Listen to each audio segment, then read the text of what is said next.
Devil with False Modesty. So this is kind of something Stephen King wrote. Now, Tommy Ross and Carrie White actually vote for themselves to be prom and king and queen. I guess the prom king and queen, I guess is what you call it.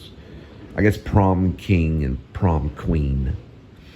But anyway, and Carrie White feels that it's wrong, but then he talks her into it, and they say, you know, you only live once kind of thing. Something about the devil and modesty or something, but regardless, it's one of Stephen King's old sayings, or it's probably an old saying that he's using because he reads like 20 hours a day. Anyway, regardless, they'll end up winning, and that's when the pig's blood comes in. Show why it was important that Brian De Palma directed this Stephen King masterpiece, but this is also Stephen King's first major novel. Like, he did make money, not a whole lot of money, but he made money off a short story called The Glass Floor. And then later, you know, way later, he did write Carrie and threw it away, and his wife, Tabitha King, found it in the trash and then gave it to the editors or something like that. Anyway, it ended up making him famous, and he ended up becoming a great horror novelist. Sorry, I know there's English majors watching. Anyway, this is a high angle shot showing the mom in a very... I always saw the mom as kind of a witch for some reason, even though the mom causes a lot of problems with Carrie.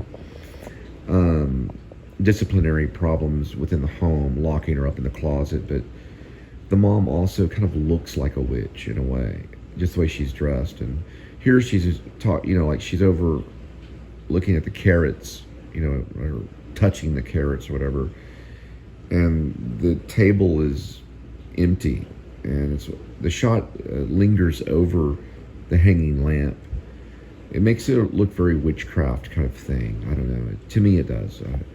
But later, there's something very funky that goes on with the house, and we'll get to that. Watch Brian De Palma's cuts here. Another cut, another cut, another cut, another cut, and then continuation, almost like a trial and jury kind of thing. Brian De Palma usually always kind of likes to look behind walls or behind the action of what's going on. In this case, they have just switched the ballots, placing the ballots to the elders, you know, or the teachers, basically. But the ballots were actually switched so that Carrie White would actually win. So there's no way that she could lose. It shows how possibly maybe the government cheats so that they can manipulate certain people, or they can manipulate a certain class of people. What it's showing is that there are cheats at the ballot. So when you go and vote, the government does cheat. So they do change the votes and stuff to manipulate the world around them. In this case, it shows it. She's running behind. She was the one that wanted Carrie to go to the prom so they could pour pig blood on her. Or at least she wanted Carrie to go to the prom. Let's just put it that way. I don't know if she's behind the pig blood, but she did want Carrie to go to the prom, to experience the prom. The boys are the ones that have the pig blood, and they're going to pour it on her in a minute. But she's behind the scenes. I was showing how Brian De Palma will show kind of like behind the scenes of things. He does the same thing in another movie, which I based a script on, called The Projectionist. So I'm going through some of that stuff right now. Some of it, not all of it. But and The Projectionist, which is similar to Brian De Palma's Blowout, you see how the functioning parts happen. So John Travolta, who's in Blowout, you see the fact that he captures sound as a filmmaker. Or really what he is he's a sound guy for filmmaking. And they show all the components of how things happen. And Brian De Palma does the same thing. In Blowout, You see him kind of capturing sound, capturing the sound of an owl, capturing the sound of a car passing, capturing the sound of people talking. In this aspect, we see the cheating of the ballots going on, and Brian De Palma is very good at showing the detailed components lead up to something, right? Because in Blowout, you see all that happen with photographs that have been taken, and then he matches the photograph with sound. In this case, this is just Stephen King's components of talking about someone cheating on a ballot so they can manipulate the world around them so they could simply pour pig blood on Carrie. But we're seeing the components take place. You're not seeing all this shot because the shot kind of swoops across the gymnasium, and it shows different things happening. He does this thing. He does the same exact thing in Snake Eyes. You see the shot go through the casino, and you see this evil plot going on here, and this evil thing happening here. And Blowout, you see the same thing with the before the lady gets killed. You see the fireworks going on, revealing the light, and the serial killer who's choking her, and all that stuff, played by Lithgow, and all that stuff. And then you see and you hear John Travolta going through the crowd and listening on his microphone, and it all builds up to a climactic point. Well, this is early in Brian De Palma's career. It's early in his career, and you're seeing the build up, and you're seeing the components happening at one time. A lot of filmmakers don't do this stuff anymore. It's all like spoon-fed through CGI or something. But this was all done physically. It was all done with the camera moving simply. You know, there's no like special CGI or anything. He's showing all the acting happening. Brian De Palma is very acting friendly, so he uses a lot of acting. And you can see her coming around this way. It's a great little moment. This is kind of what I was saying. I kind of wanted to show this. So, I don't know if it'll let me. It'll probably, there it goes. Okay, so now we're at a higher point. So let me put it on pause and I'll show you. The camera's gone up from where you saw her backstage, and now we're looking over the crowd. So we're seeing the different components take place. And that wire right there, you see that? It's very Brian De Palma, showing what that's going to lead to. And the music is swelling here. I can't show the music because of copyright. You can see the shot going upwards is showing all the components at play of the plot. And there it is, the pig blood. And the pig blood obviously is a major component. Well, this is very perfect for Brian De Palma because he's done this in many of his movies, showing the one aspect of the thing that's about to happen. And he leads up to that one always in like one swooping shot. Let me just show this shot real quick so I can give you the idea of what I'm talking about. And I don't know if I'm going to be able to do this. Let's see. Let me just show you what I'm talking about on the components. Let's see if we can get away with this without hitting the copyright. Okay, so that's the shot. You can see the way it's swooping. But here's the cheating of the ballots. So he shows these step-by-step components. I'm just going to see if it'll allow me to do it without a commercial. Okay, there's the cheating of the ballots. She's already replaced the ballots. Now she's moving. This is what I mean by Brian De Palma. It shows, it's always like a tracking shot. It's showing these things physically happening and part of the storytelling. He's not using words, he's just using movements. So then we have this, there's a second component right here. Them hiding underneath the stage, awaiting to pour the pig blood on Carrie. Then we go backstage here, another component sweeps in. Also, another guy that does this very well, besides Brian De Palma, is the guy that did The Player. Robert Altman, yeah. Robert Altman does the same kind of thing. He shows the different components happening all in one shot. He does it very much so in The Player, which is Robert Altman. But Brian De Palma does it too. And you can see all this happening in one shot. All these different components coming together in one shot. And that's very important in filmmaking. Brian De Palma does it very well. We introduced the two winners, Tommy Ross and Carrie White. And I want to show this shot too, because it's all in one shot. So let's look at how it builds up the components again. And we're going to see everything happen like in one shot. I can't actually do the sound. But let me kind of move it over this way, and we'll see the cheating of the thing. It probably went too far now. Let's see. No, it didn't. Okay, so she's cheating on the ballot. So this is like the ballot right here, or literally he's cheating on the ballot right here. You can see the components. Then he has that right there. They put that down there. You can see all that in one shot. He does the same thing in Blowout. He does this at the opening of Blowout a little bit too. Different segments of Blowout. This is like fake kissing going on here. And then there's the actual ballots right there. Okay, so it's all done in one shot, and then it'll move over this way. And then you can kind of see this all going into one shot right here. And then there are the two boys, John Travolta and the one with the pig blood. They're gonna pull the chain on it. And then here's the other person that's part of this plot coming right behind here. And she's more of the sincere character that kind of cares about Carrie. And she's looking over, well, she kind of does, but they're all getting prepared. And so it follows this line all the way up here to the pig blood. That's going to be attached to the top right here. Now watch what the shot does here. It's going to focus and keep the pig blood in the shot. He goes up high, above, and he's going to swoop downward, closer to the pig blood. Just watch. Okay, you can see where she'll be standing, so that's foreshadowing where she'll be. And then it goes down where the pig blood, it keeps on the pig blood, and it introduces Tommy Ross and Carrie White. You see they've already won. See, he uses what's called a zoom.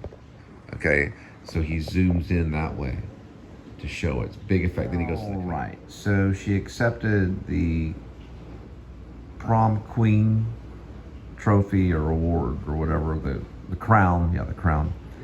And he's clapping. So the thing also about the coloring is William Catt. Look at William Catt's tuxedo right here, and then the blue background in the back. It's all matching. It looks very like, just all matches in a certain like very dreamlike quality. In a minute she's gonna get pig blood spilled. Slow motion tracking shot that goes from side to side. I think from right to left or whatever, you know, whatever direction that is. And that's the teacher. There's all the students clapping, and they're about to watch Carrie be submerged with pig blood. Teacher that really wanted Carrie to kind of be there in a way. She kind of didn't, but she kind of did. But she's so happy for Carrie. There's playing all sweet kind of soap opera style music and everything. And then she's about to get submerged with pig blood. Last kind of classic shot of Sissy Spacek right here. It's a senior right there. It's a senior prom, and she's all happy and everything. She's about to be covered with pig blood. Like the Jewish nerd, you know, like photographer and kids kind of looking at her, about to take a picture for the, you know, the press, or the what you'd call the school book, you know, annual, you know, or the school paper or whatever, you know. There's always someone from Israel behind the school paper. And if I'm not mistaken, this is one of the students. I think she's in Blowout. I'm going to look at it in a minute, but she's about to pull the rope for the pig blood, and she absolutely hates Carrie and wants to torture her. I think she's in Blowout. I think she's one of the...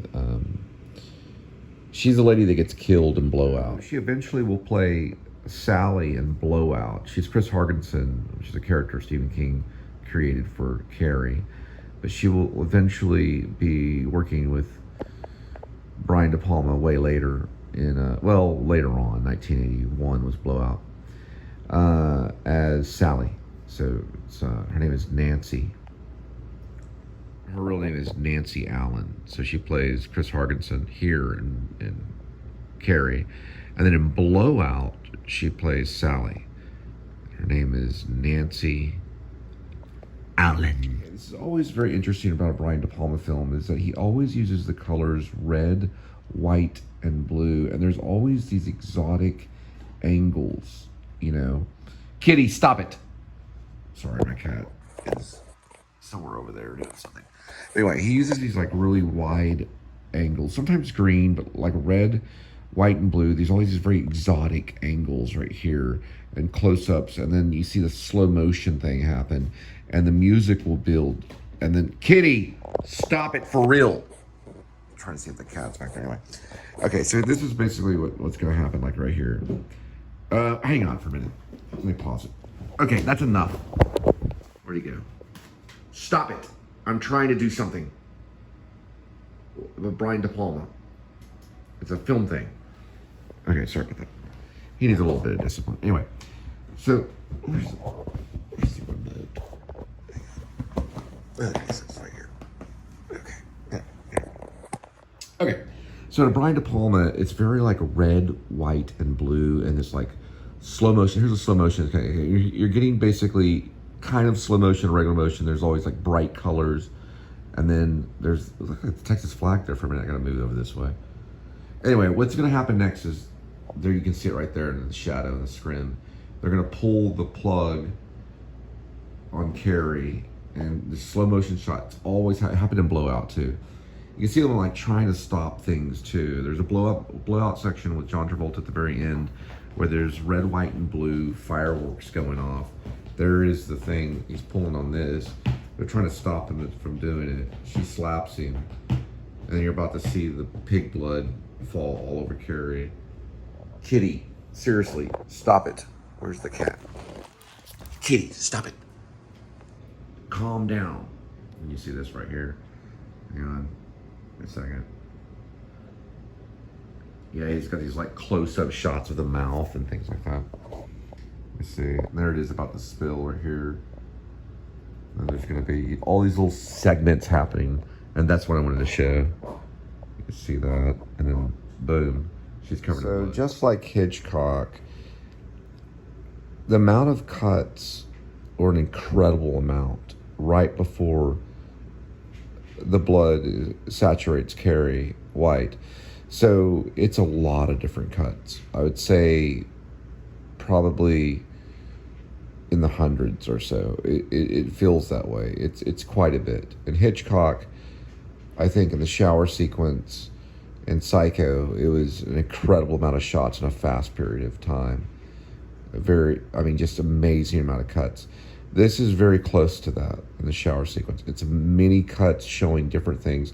The teacher pushing a student out into the hall, the hand pulling on a rope, the lips smiling, the tongue licking, the tongue licking the lips, and then blood splattering on her, and all these different things. I'm not going to show her all the cuts, but it's a lot. All right, the only thing you can hear in this segment is the clinging of the can that held the pig blood. And you can hear the dripping of the blood, but you cannot hear anything else in a certain moment. I think it's like 10 seconds or maybe more, maybe 15 seconds or so of just that can right there clanging against the wood thing. And also the blood dripping on the floor. You can hear that. Other than that, it's almost pure silence. And then it gets into the music and people in the crowd and all that stuff. But it gets to the point where he filters out all the sound. He's very good with sound. This is a very important thing to study as a filmmaker. This and the Alfred Hitchcock scene too, but this especially is very important. Segment where he replays someone's, I guess it's the mother saying, "They're all gonna laugh at you. They're all gonna laugh at you. They're all gonna laugh at you," over and over and over again. And it replays it like a broken record. But at this moment, it builds to a climactic moment of Carrie, and she's looking out at the audience, and she's covered in blood. She has this crazy look in her eyes, and he does this very stylistic, like really very stylistically, with the repetition of "they're all gonna laugh at you, they're all gonna laugh at you," over and over and over again. So you get the feeling of kind of like her psychotic state before she whips out and starts using the telekinesis and killing everybody and burning down the gymnasium and everything. But this is like, it repeats itself. It's very highly stylized. Pretty cool. Brian De Palma is, he does a split screen and then it kind of moves, it doesn't just do split screen only. It kind of swoops to the side. I don't know what you call it. It's like a sweeping thing. And there's a split. You got the blue and the red. Like I say, likes to use blue and red. And this is very, if you would look at this for a second, you would know Brian De Palma right here. He'll always have the split screen. He does the same thing in Snake Eyes too. And I think he might do the same. Kitty, be quiet. He might do the same thing in Blowout too. Like right out of the 1970s going into the 80s. But it's pretty cool because Sissy Spacek moves her head. And each time she moves, the camera kind of switches and the door closes because she's doing telekinesis. But she actually moves across the screen this way. Like it moves the segment of what Brian De Palma has right here. It'll move across. Okay, there's the cat.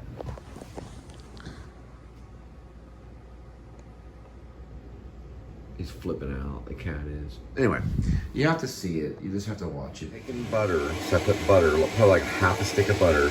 That's actually spinach, and I'm going to add banana. So there's tons of butter, and then I can also cut up purple onions. So first I got to cut this up.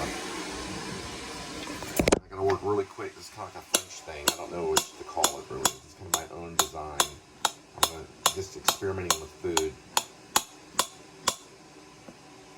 Alright, so kind of wanting the banana up there. I'm putting banana in right here. Got lost in the banana. It's very hard to film this stuff and focus at the same time. I'm gonna grab these things right here because you're the actor and the filmmaker at the same time. I've taken the heat off of it because I don't want to burn the spinach. So it's only on mild heat, but it was boiling earlier.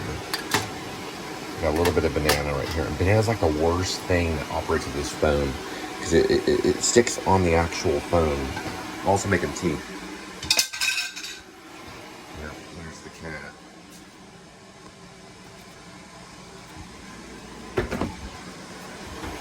Alright, so I'm going to put this over here. Just let that steam. And then I'm going to be adding this type, which is Tizal green ginger. This is like the best tea in the world. It's Tizal green ginger. I'm going to be adding the hot water as soon as you start to get there. The real important thing is to add the water first when it comes to the tea. So we're going to go ahead and pour the water in there. You can see that it's boiling. If it's too hot, it can spoil the bag, meaning the bag will bust and you'll have tea part. Kitty, calm down.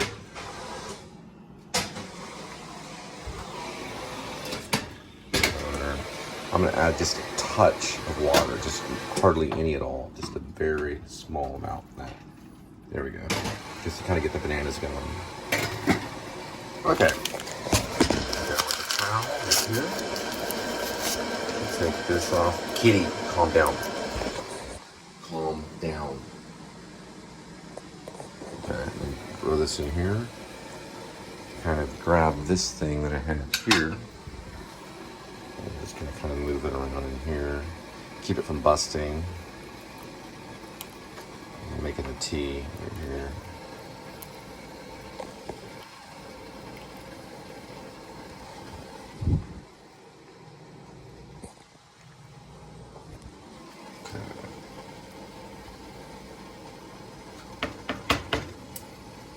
Let that steam in there for a while so I have a whole batch of tea. This stuff is actually really good.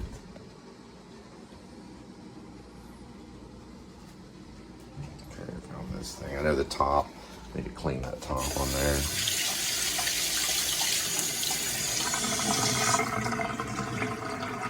Do you want some water, Kitty? A little bit of onion on that. Here we go, Kitty. Try some water.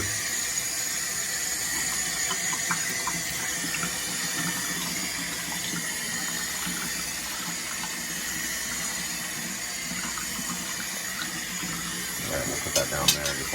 Try some water, Kitty. Want some water? Try some water. Sometimes it drinks the water. I was just joking around. I've been watching Carrie. Alright, so this is good. Got this on there. Got spinach. Try that. This is kind of like almost, it's not really a soup, but I'm going to stir it up. It's got tons of butter in it. It's really sweet butter, banana, spinach. It's my own dish right here. I can't even find it. There we go. Entertain them, Kitty. Entertain them. There we go. Move that around this way. Try to eat healthier stuff. Had hot dogs all day, so kind of, that's why I watched the end of Carrie. And put this on there.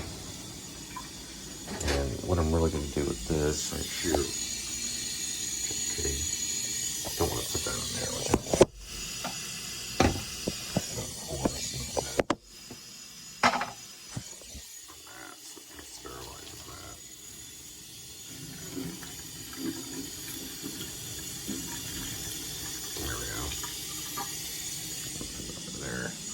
Don't want to put anything hot on this right here, or that'll happen.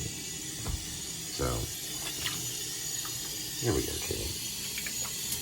And kind of sterilizing this right here. What are you doing, Kitty? What are you doing? What are you doing? Alright, it's not perfectly clean, but it's good enough. We're going to let that stew there. So it's a towel tea. It's very good. It's very concentrated. Actually wakes you up. It's actually ginger green tea. Alright, so what I'm going to do is move this over here. This way. I put some sweetener on top of the spinach too. This is the type of spinach I'm using right here. Basically just market side. Okay.